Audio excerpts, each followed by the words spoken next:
The Nashville Predators had 3 picks in the first round and 5 in the first 2. But how did they do in the draft? And Kimmel of Locked On Predators is here to talk about that and look ahead to free agency next on today's Locked On NHL podcast.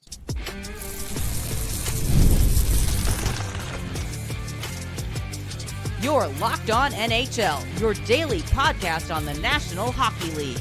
Part of the Locked On Podcast Network, your team every day. Gil Martin here. Welcome, everybody, to the Monday edition of the Locked On NHL podcast. We're part of the Locked On Podcast Network, your team every day. I want to thank everyone who makes Locked On NHL your first listen every day. Don't forget to subscribe on YouTube or wherever you listen to podcasts so you never miss an episode. Today's episode is brought to you by FanDuel. Right now, new FanDuel customers can get $150 in bonus bets if your first $5 bet wins. It is my pleasure to welcome back to the show the co-host of Locked On Predators and Kimmel. And there weren't too many teams busier than the Nashville Predators at the NHL Draft. What was your first impression of how the team did? You know, that's such a hard question to answer. You and I were talking before we started the episode about how difficult it is to evaluate a draft in the moments after.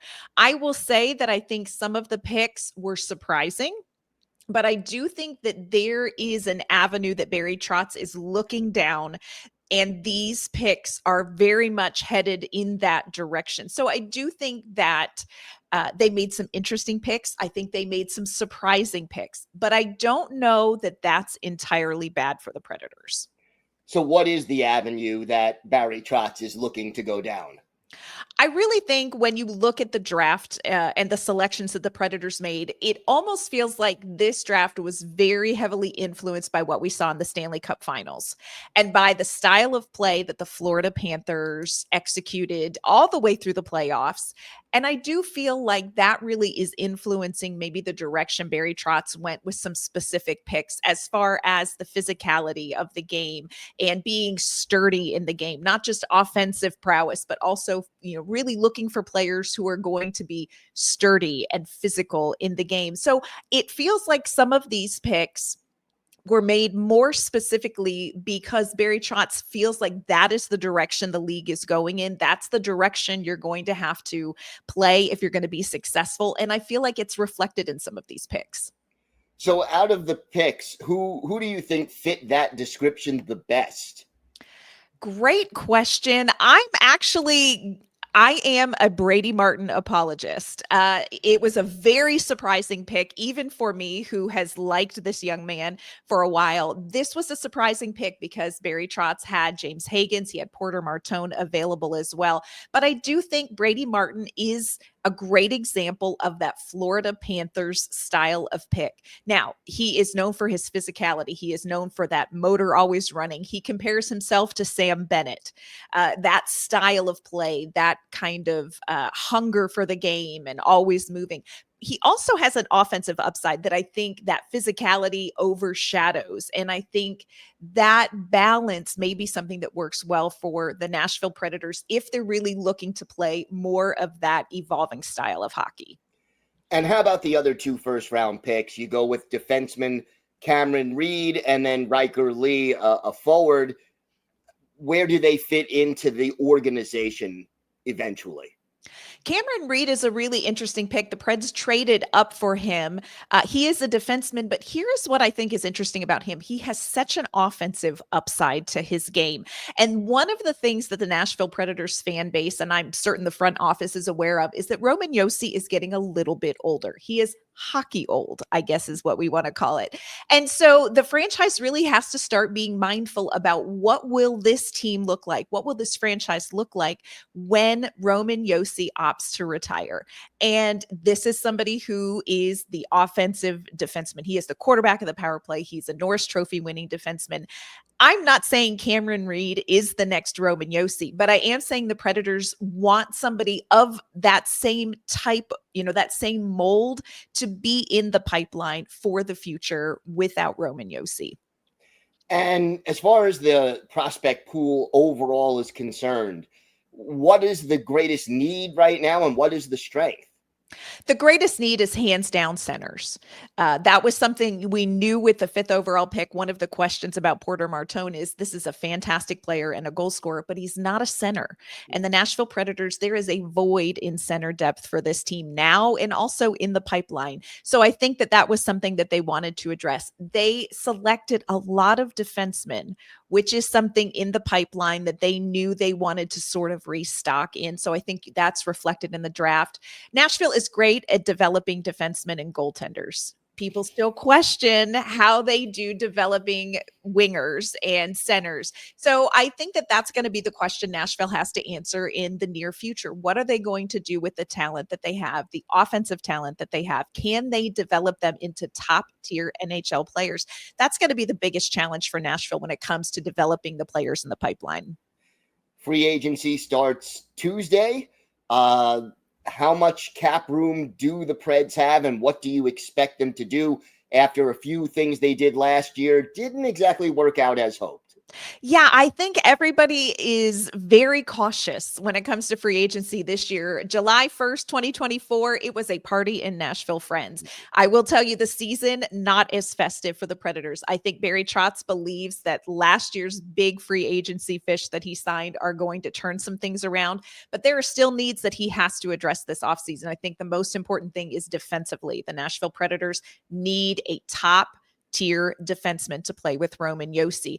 People are tossing around some names. I don't know how tempting Nashville is when it comes to the free agency market when you look at how things went last year with the player additions. So I think it's a little bit of a sell for Nashville this year if they want to attract that top tier defensive talent or that top tier talent.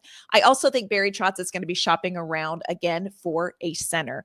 We really like Marco Rossi and think he could be a great fit here in Nashville. It's going to be a question of whether the Nashville Predators want to dig into all that it would take to tempt Marco Rossi and to get things worked out with the Minnesota Wild. You know, that's a whole different situation. So I think they're going to be looking for some center depth. I think they are going to be definitely looking for a defenseman. It's going to be interesting to see how tempting Nashville is this year, though. And how much cap space do they have to work with at this point? That is actually a great question. They don't have as much as they would like to have. And I will tell you one of the reasons why is they are paying Matt Duchene $6.5 million next season. It's the peak of his buyout. They're paying him $6.5 million to score goals for a Central Division rival. So that is taking up some space for the Nashville Predators. They are willing to spend. I think Barry Trotz is willing to spend up to the cap because he does still believe that this is a team, if he can put some pieces together, could be competitive now. Again, you've got to get the talent here. You've got to be able to afford the talent. And then you've got to compete with that talent in a really tough Central Division. If this team doesn't show market improvement in this Barry Trotz's second year as GM, does the seat start to get a little hot for him? I think it does. I think that it does. And it's interesting because Barry Trotz is very generous and understanding with Andrew Brunette, who was kind of on a hot seat at the end of last season, and I think will be under the microscope at the start of the season.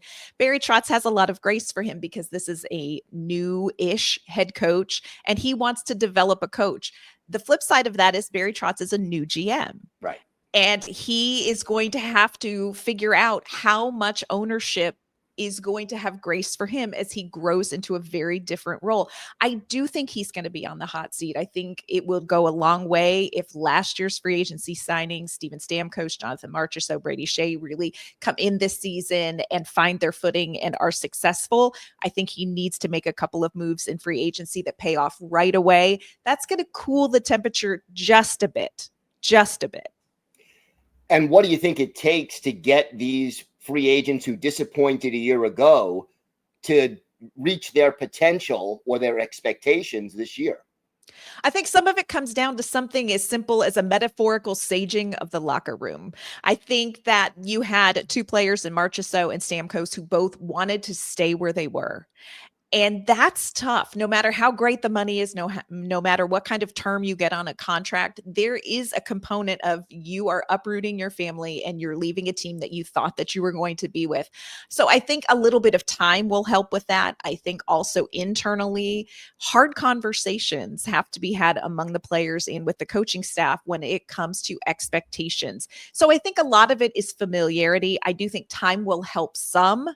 But Barry Trotz also needs to make a couple of moves to really give this roster just a little bit more punch to take off. It's going to be important for the Predators to have a good start to the season. So there is some pressure on these guys to turn it around really quickly. All right, it's going to be an interesting off season. I know that. And why don't you tell our viewers and our listeners where they could find the podcast and where they could find you and your co-host on social media? You can find the podcast wherever you listen to your favorite podcasts. We are, of course, also on YouTube. You can follow the podcast on social media at LO_Predators. I'm on social media at AnnK_Mama on Ice. And my fabulous co-host, Emma Lingen, is on social media at Emma_Lingen as well. All right, Ann, thanks so much. Thank you. Today's episode is brought to you by FanDuel. Summer sports are in full swing, and whether you're all about baseball under the lights, golf on the green, or high-stakes soccer action, FanDuel is the best way to make every game more exciting. You're already following the action. Why not make it a little more thrilling? With FanDuel, you can get in on the game while your friends are getting sunburned at the beach. I've been using FanDuel to track my favorite matchups, and the app keeps it fresh with new daily promotions and fun ways to bet. It's easy to use, fast to pay out, and makes even regular season games feel like must-watch events. New to FanDuel, new customers can bet just $5 and get $150 in bonus bets if your first $5 bet wins. Open the FanDuel app today or visit FanDuel.com to get started. That's FanDuel.com to get started today.